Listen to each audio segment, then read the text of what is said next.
Assalamualaikum warahmatullahi wabarakatuh.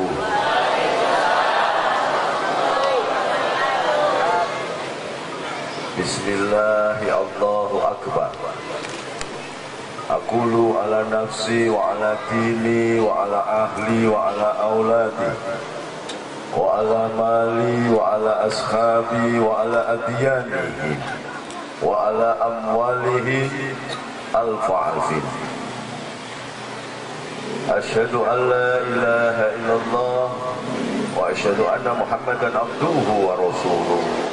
Wa la hawla wa la quwata illa billahil aliyyil azim. Wa ba'du, qala Allah ta'ala, bismillahirrahmanirrahim. Allahu nurus samawati wal ard. Masalu nurihi kamiskati fiha misbah. Al-misbahu fi zujajah. Al-zujajatu ka'annaha kawkabun duriyyu yuqadu min syajarah mubarakatin jainutunatin la zarkiyatin wala garbiyah. Yakadu yaituha yudhi'u walau lam tamsashu nar. Nurun ala nur yahdilahu linurihi mayasya wa yadribullahu al-amsala linnasi wallahu bikulli syai'in alim.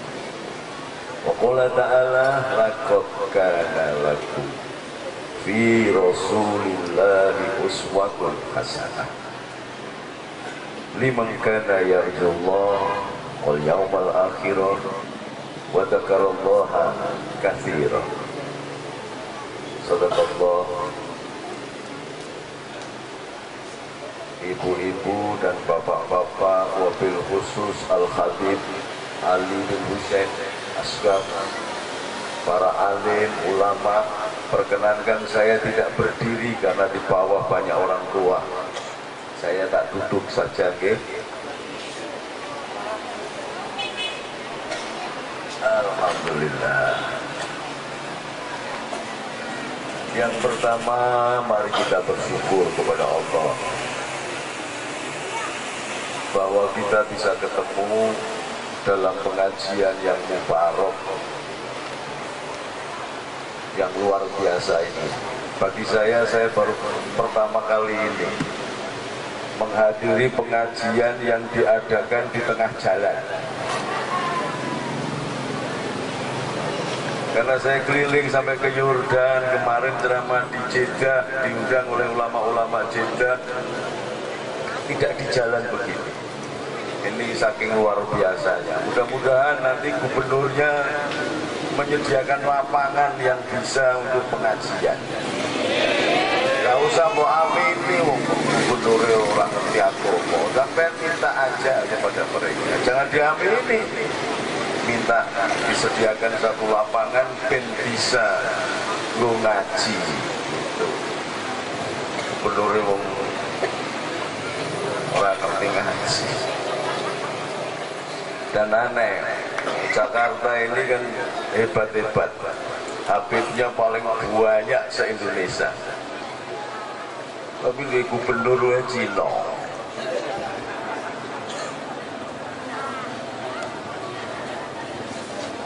Tapi Cina kayak gubernur,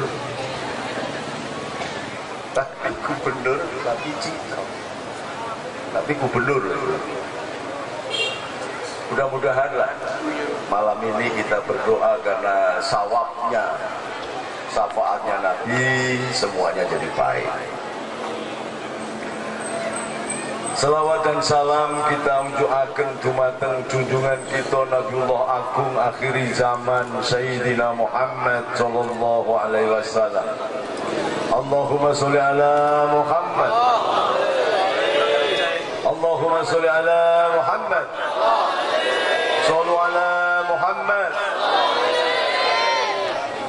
Saya ini kiai desa, jadi disorot lampu kayak gini malah kemeringat. Kipas angin ini soalnya ke sana. Jadi saya lepas saja ya. Tetap ganteng kalau suka baca selawat.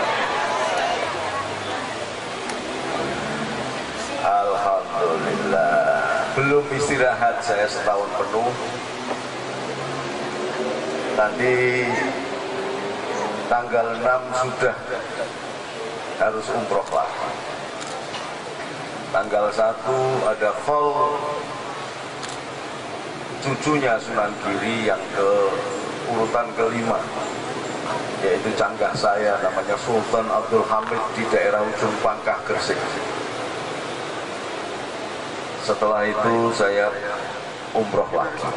Karena apa? Dungake Indonesia supaya tentrem. Karena apa?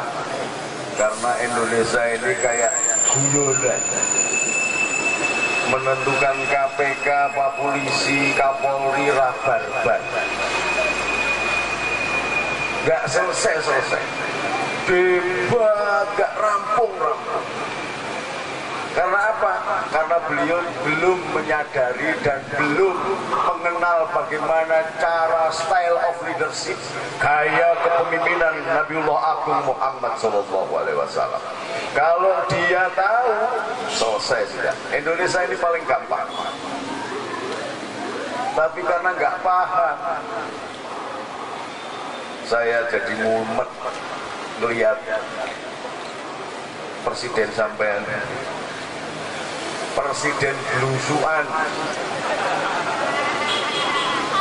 Lalu jangan diketawain, sampean pilih sendiri. Iya Pak ya?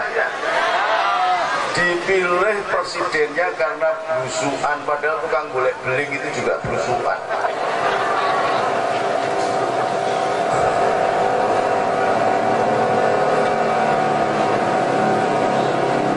Alhamdulillah. Nah ini yang terbantu ini.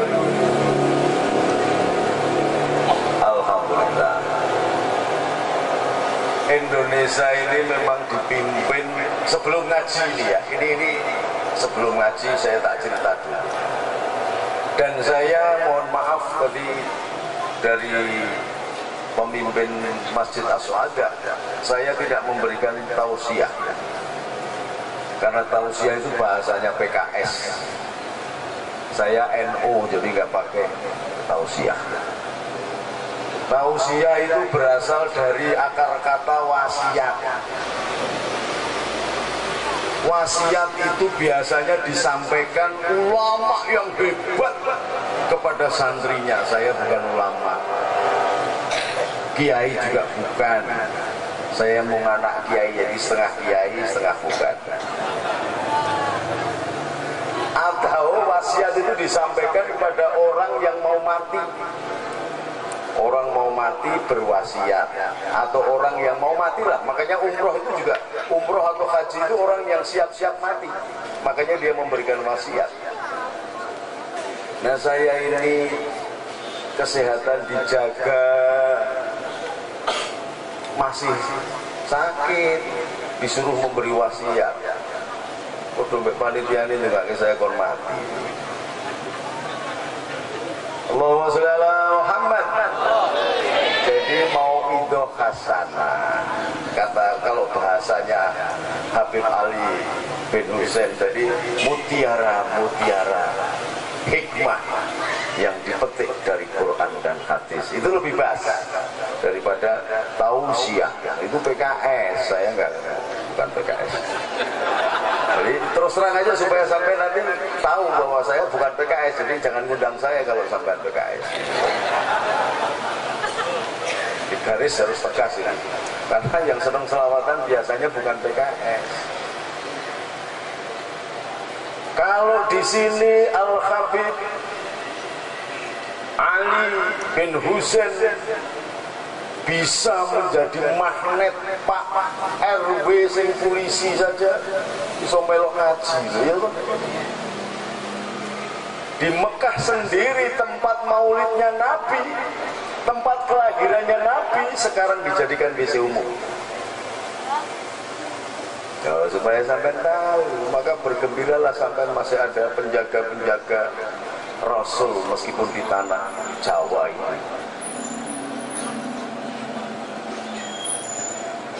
Ada 4 wanita yang dijamin masuk surga dan menjadi empunya surga. Yang pertama adalah Sayyidatina Khadijah. Tempat lahirnya Sayyidatina Khadijah jadi WC umum di Mekah sana.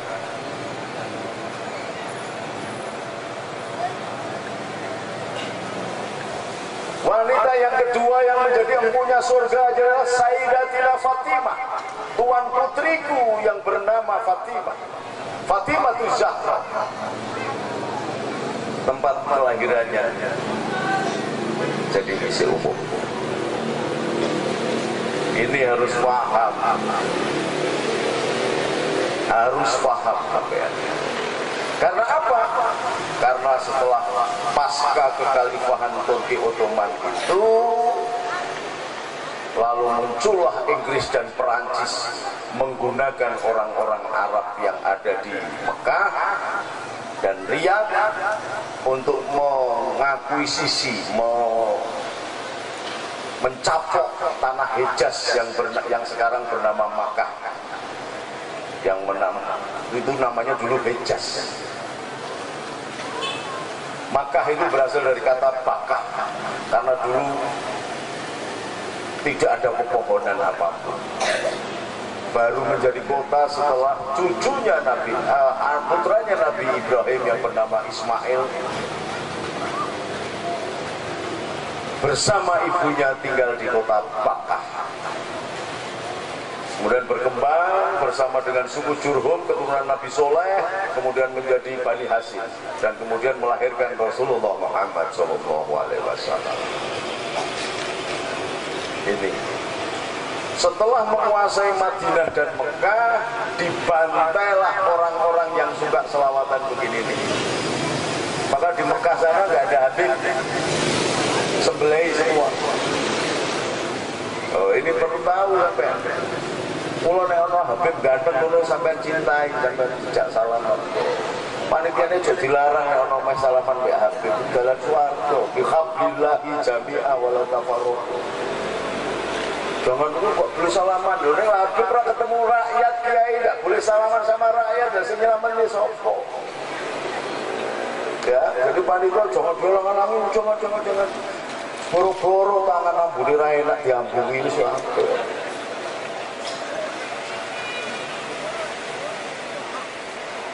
Di Mekah yang semula itu, ini supaya sampean paham, kenapa di sini kok di Indonesia ini diadakan maulid terus. Kalau tidak ada Islam yang sudah diutus, dikembangkan oleh Wali Songo, tidak akan ada maulid di muka bumi. Nah, Wali Songo itu siapa? Nanti saya jelaskan supaya sampean ini tahu dulu bahwa setelah mencapok Madinah dan Mekah yang semula dia berkuasa di Riyadh, bekerja sama dengan Perancis dan Inggris. Inggris mbuh agamane ra ngerti, Perancis mbuh agamane ra ngerti, tapi yang jelas Perancis dan Inggris ini pula yang menghancurkan kekhalifahan Turki Ottoman.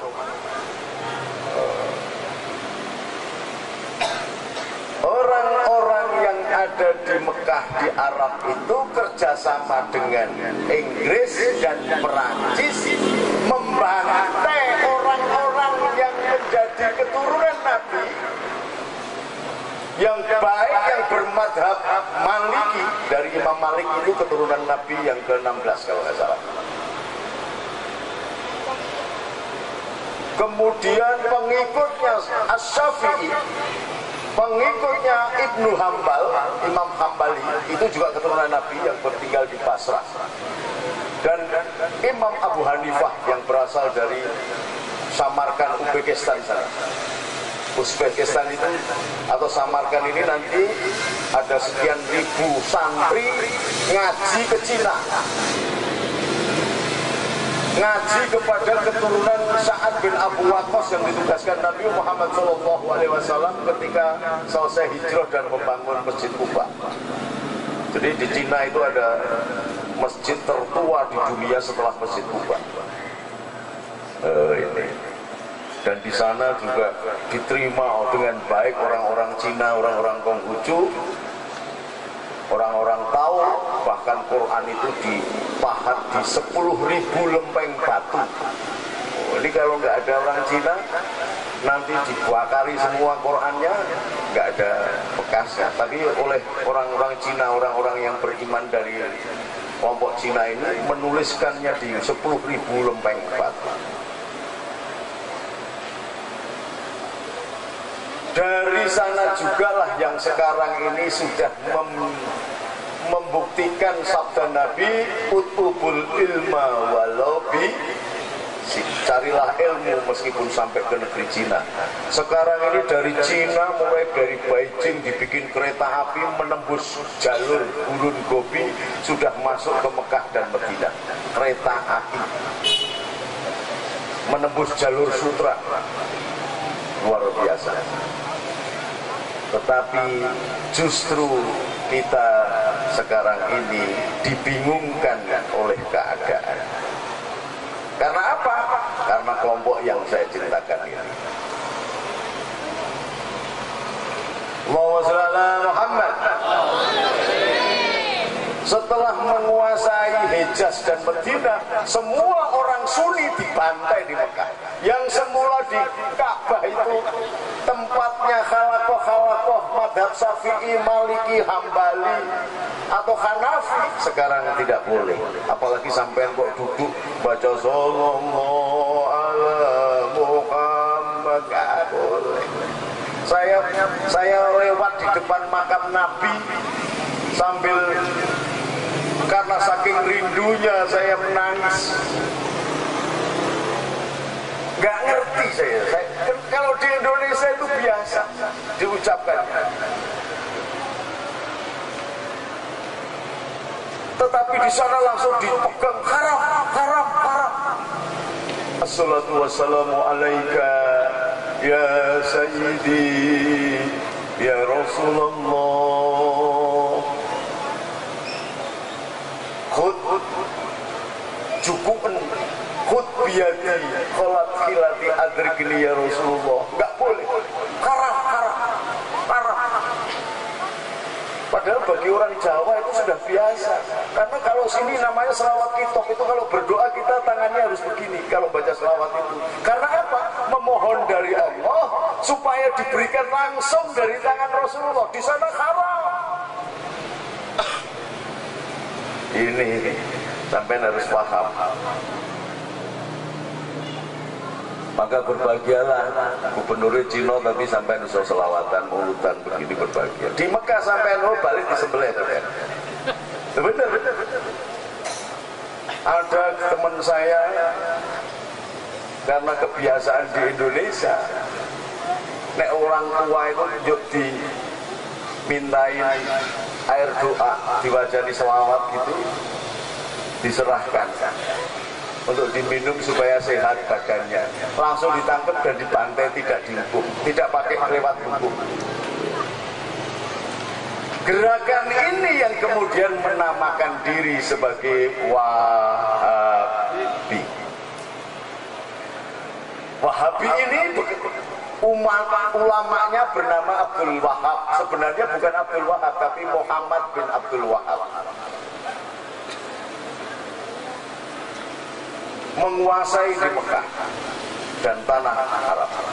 Sementara Ikhwanul Muslimin, supaya sampai paham, ini kan kita ini bingung, Ikhwanul Muslimin, Wahabi, ada lagi apa, kita sampai nggak ngerti. Ini ada berbeda gerakannya. Sementara sendiri di Mesir itu muncul namanya Ikhwanul Muslimin yang menerapkan mono tafsir atas Al-Quran dan mono tafsir atas hadis. Jadi kalau sampean tidak mengikuti tafsirnya, dia disembelih. Ini yang sudah bahkan melanggar sabdanya Nabi. Nabi itu sudah berpesan kepada seluruh sahabat. Di Mesir itu ada namanya Kristen Koptik. Oleh Nabi dilarang untuk diganggu. Karena apa? Karena Kristen Koptik ini adalah keturunan Isa Al-Masih atau Yesus. Saya bilang Yesus kan domblong. Ini coba apa enggak kira-kira? Yesus itu dari kata namanya Isu.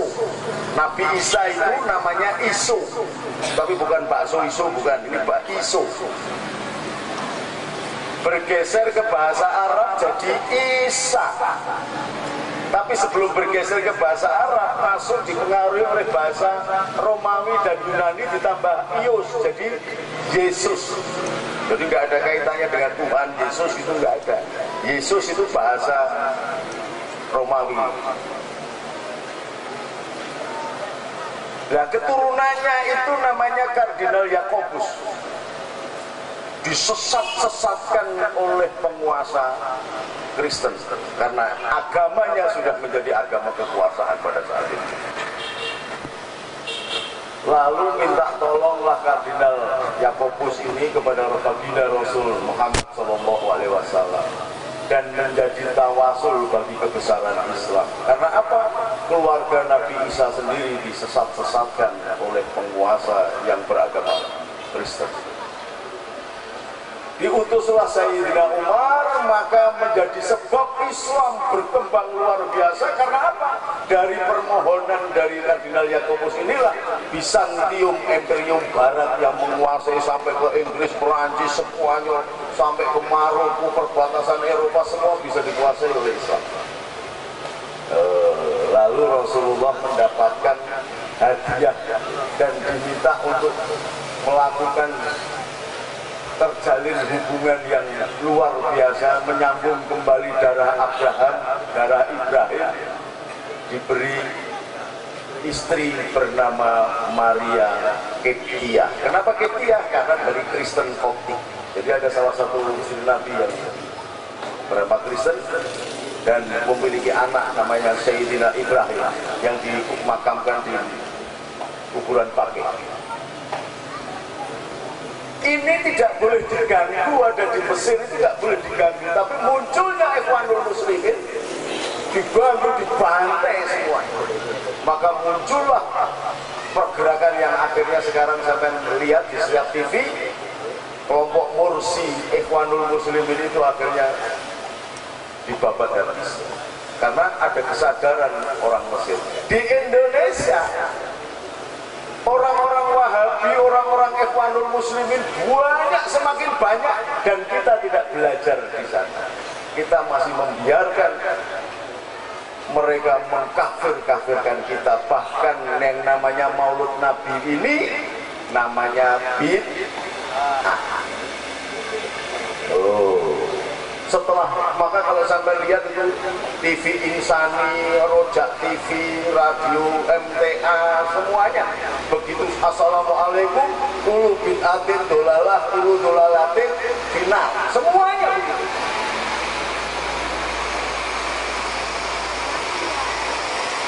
Dan ini mauludan begini ini dianggap bid'ah.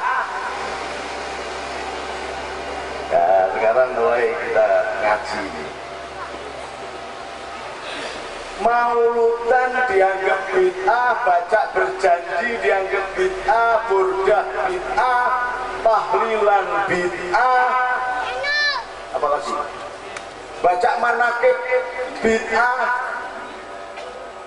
yasinan bid'ah. Itu caranya untuk menghancurkan umat Islam. Maka jangan bingung kalau ada Kapolri dan KPK geger itu, nggak usah bingung. Nah, terus bolo siapa? Gus, nggak usah bolo Kapolri, nggak usah bolo KPK. Nah, terus bagaimana? Tonton saja itu dagelannya Jokowi. Lawang Jokowi itu memiliki hak prerogatif. Kalau sudah diusulkan oleh dia sendiri dan disetujui DPR, dilantik atau tidak dilantik sudah menjadi undang-undang. Jadi BG ini dilantik atau tidak dilantik jadi undang-undang. Maka kalau Jokowi tidak melantik berarti Jokowi melanggar undang-undang. Ini kenapa kok dibikin ruwet begini? Karena sesungguhnya untuk mengalihkan isu bahwa kelompok kelompok Ikhwanul Muslimin, kelompok Wahabi, dan ada kelompok HTI. Saya ceton-cetonan ini ngomong. Hizbut Tahrir. Hizbut Tahrir itu adalah perkawinan antara Ikhwanul Muslimin dan Wahabi. Maka melahirkan satu bentuk gerakan yang sangat berbahaya. Saya sudah keliling Indonesia. Kebetulan saya sebagai ketua pendekar Pakar Rusa se-Indonesia, dan dulu Banser saya siapkan. Kalau sampai di sini dominan, ada habib-habib banyak, nggak ada yang berani dominan. Tapi di daerah-daerah, wah. Hizbut Tahrir itu adalah perkawinan antara Wahabi dan Ikhwanul Muslim. Bapak Kiai, Pak Kiai, mohon maaf. Kita minta kepada guru kita untuk menyampaikan tentang sejarah Nabi Muhammad. Kita minta sekali lagi dengan penuh hormat buat guru kita. Tenang, tenang. Duduk, duduk. Duduk. Duduk, duduk. Duduk. Enggak ada yang nyuruh. Duduk. Kita minta kepada Bapak Kiai kita untuk menyampaikan tentang sejarah baginda Nabi Muhammad. Kita minta jangan kritik sana, jangan kritik sini. Lebih baik apa yang lebih manfaat buat umat Nabi dan anak-anak muda, sehingga tidak terusik jiwa-jiwa umat muslimin dan otak-otak umat muslimin yang tidak terubah. Kami berkumpul karena cinta terhadap Sayyidina Muhammad. Buat jamaah FPI,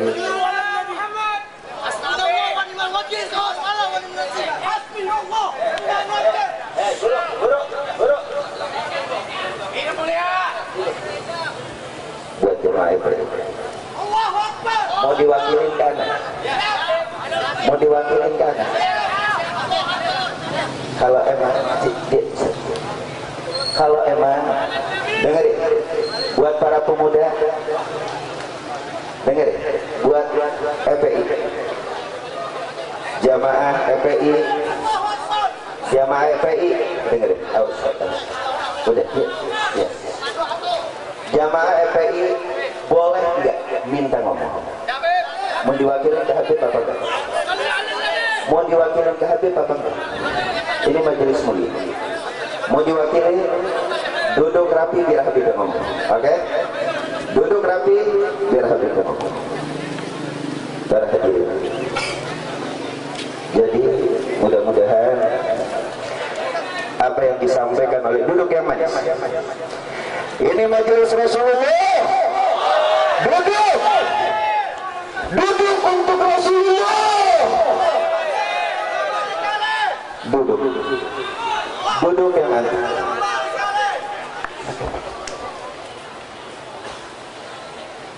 Buat anak FPI duduk, diminta aja, serah.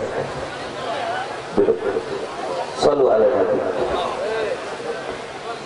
Buat Bapak Ustadz kita, terima kasih atas ceramahnya. Mudah-mudahan bermanfaat. Kita doakan mudah-mudahan selamat dan panjang umur. Hadirin, insyaallah bahwa kita selamat bersama ya Nabi. Istirahat sambil baca salawat. Bapak Kiai kita istirahat. Ya Rasul. Istirahat. Assalamualaikum warahmatullahi alaika salawatullah alaika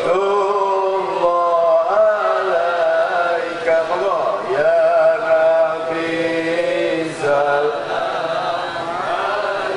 alaika ya Rasul. Assalamualaikum warahmatullahi wabarakatuh. Alhamdulillah, wassalatu wassalamu ala rasulillah.